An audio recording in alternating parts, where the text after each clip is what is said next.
senjata yang begitu modern, tercanggih, lari terbirit-birit sama Taliban? No, something happened the next. Tidak ada makan siang gratis. Mau bagaimanapun tidak bisa lepas dari radikalisme. La ilaha illallah, la ilaha illallah, la ilaha illallah, Muhammad Rasulullah.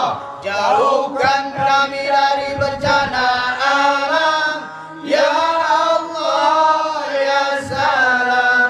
Jauhkan kami dari bencana alam, ya Allah ya salam.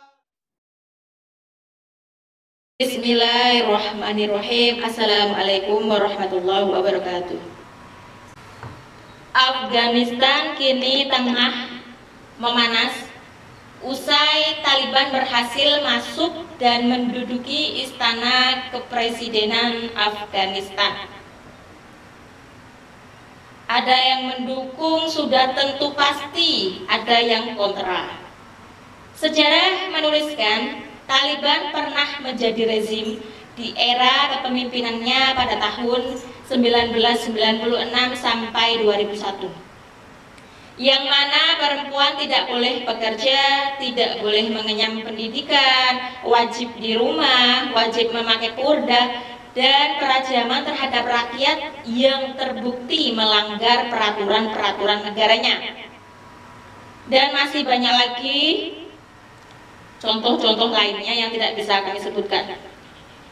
Dengan kenyataan ini, apakah ada dampak positif dan dampak negatif untuk Indonesia dari Taliban yang kembali menduduki singgasana Afghanistan saat ini?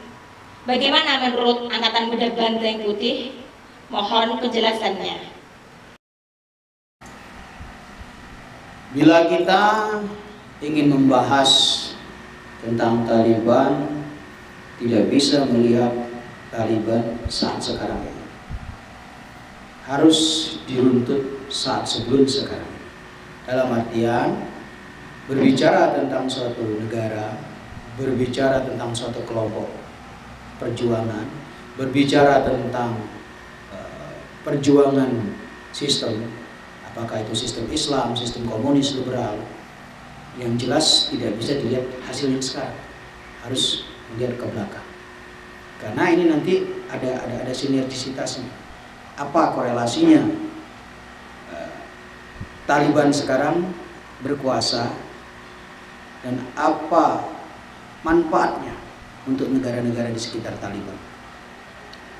Lalu kita tarik lagi, kita membahas ini tentunya kita ingin melihat positif negatifnya Taliban berkuasa di Afghanistan.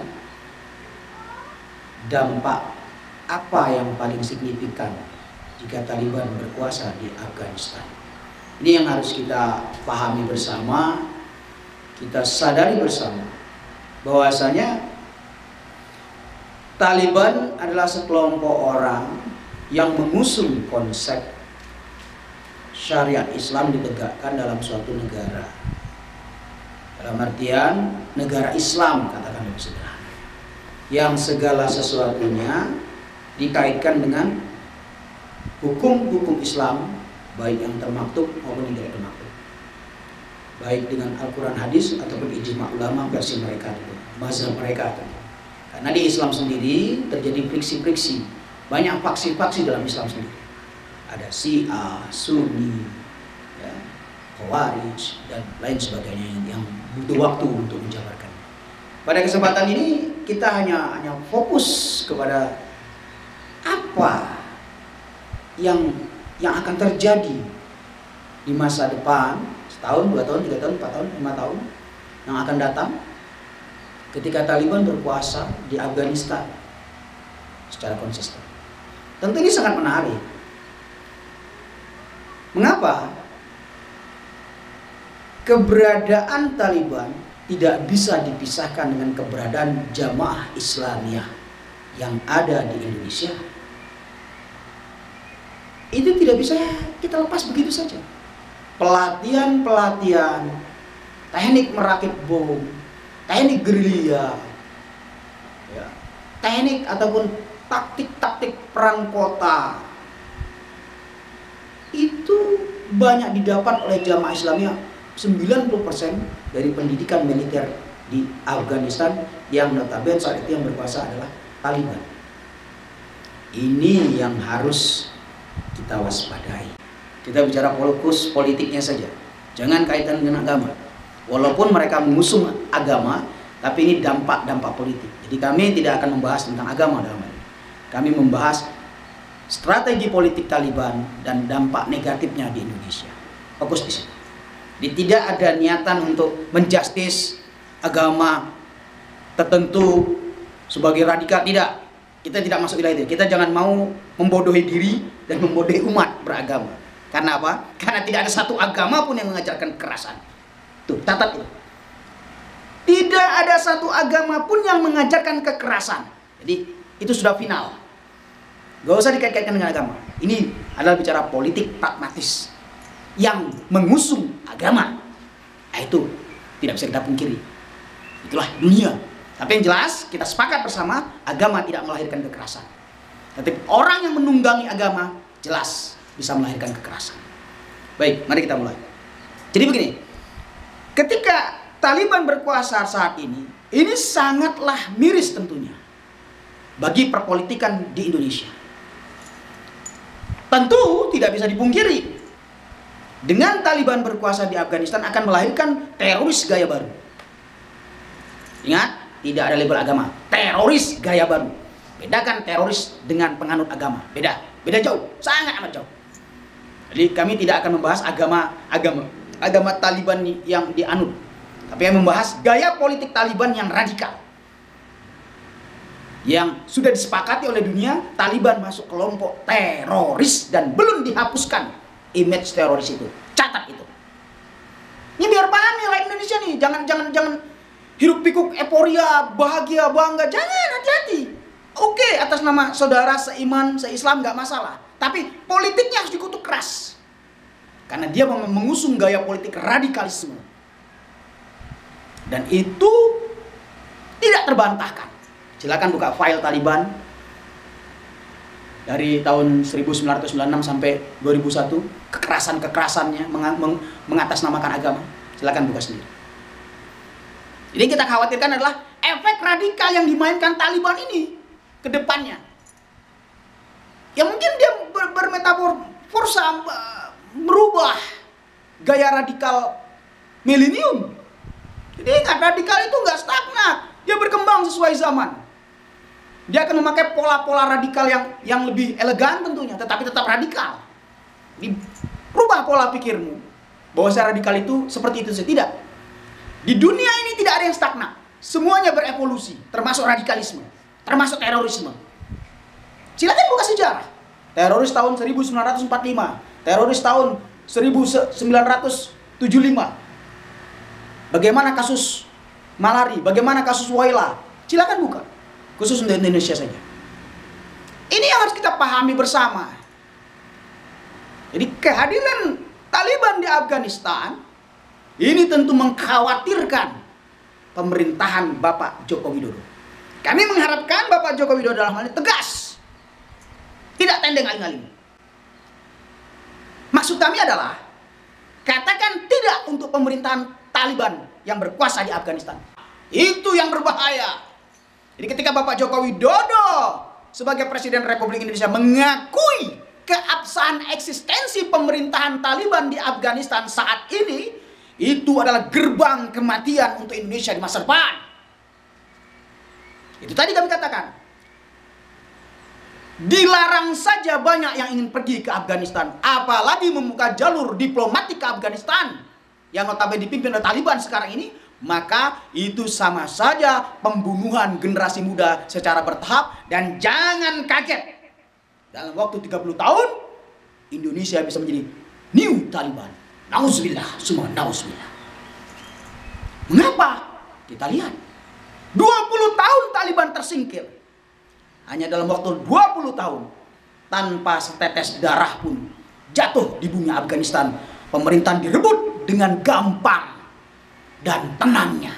Amerika terbirit-birit, lari kocar-kacir. Tanda petik ya, nanti kita akan bahas lebih lanjut. Ada apa sebenarnya?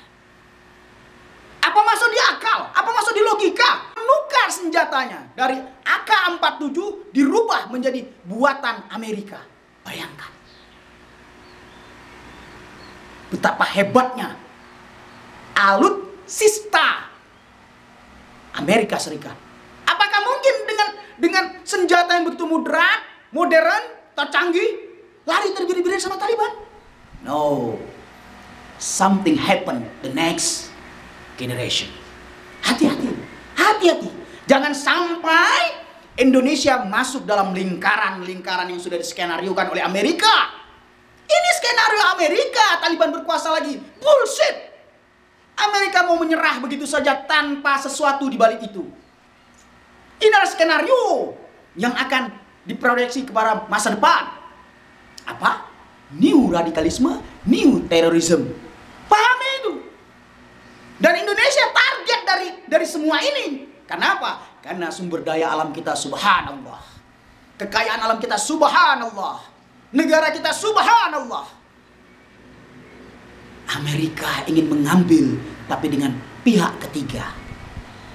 Karena mayoritas kita muslim, sangat mudah untuk diisukan teroris. Caranya sudah kita lihat yang lalu-lalu. Bagaimana jamaah Islamiyah bisa masuk ke Indonesia, melebarkan sayap. Walaupun sudah ditumpas sampai ke akar-akarnya, tapi ingat, embrio dari jamaah Islamiyah sampai sekarang masih ada. Walaupun dia menjanjikan bahwasanya perempuan boleh sekolah, perempuan nggak perlu pakai cadar lagi, perempuan boleh terlibat politik, itu janji-janji kampanye manis. Masuk Indonesia suka berjanji, tapi jarang menepati. Jadi hati-hati. Ketika Bapak Joko Widodo membuka gerbang diplomatik secara resmi, mengakui pemerintahan Taliban beserta presiden dan menteri-menterinya, maka persiapkan diri Pak Joko Widodo akan dihantam oleh anak-anak muda yang telah dididik oleh Afghanistan. Ini bukan analisa politik. Bukan. Kami tidak punya kapasitas untuk bermain politik dan menganalisa. Tapi ini kenyataan yang akan terjadi. Hanya hitungan tahun. Bisa terbentuk kader-kader Taliban, new terorisme, new radikalisme. Nauzubillah summa nauzubillah. Ingat, hanya orang yang tidak cerdas yang mengatakan Amerika kalah sama Taliban. Nonsense. Tidak ada makan siang gratis. Kemenangan Taliban tanpa darah di Afghanistan, bahkan presiden Afghanistan lari terkencing-kencing, itu bagian dari skenario politik global Amerika Serikat. Lihat nanti. Setelah Taliban berkuasa 5 tahun, 10 tahun, dimainkan isu teroris lagi. Itu pasti. Dan Taliban mau bagaimanapun tidak bisa lepas dari radikalisme. Karena itu gaya politik mereka. Walaupun para pendahulu yang sudah wafat, tetapi ingat, didikan tetap didikan. Silakan cek satu persatu pimpinan Taliban yang sekarang masih hidup, yang berkuasa di Afghanistan sekarang, cek satu persatu. Hampir 75% para petinggi Taliban adalah fanatisme yang sangat amat radikal. Hanya 25% yang moderat. Apalagi kita melihat sekarang tiba-tiba Taliban, New Taliban, ini pakai istilah baru, New Taliban, itu merapatkan diri ke Cina, merapatkan diri ke Rusia. Ada apa? Tentu sederhana.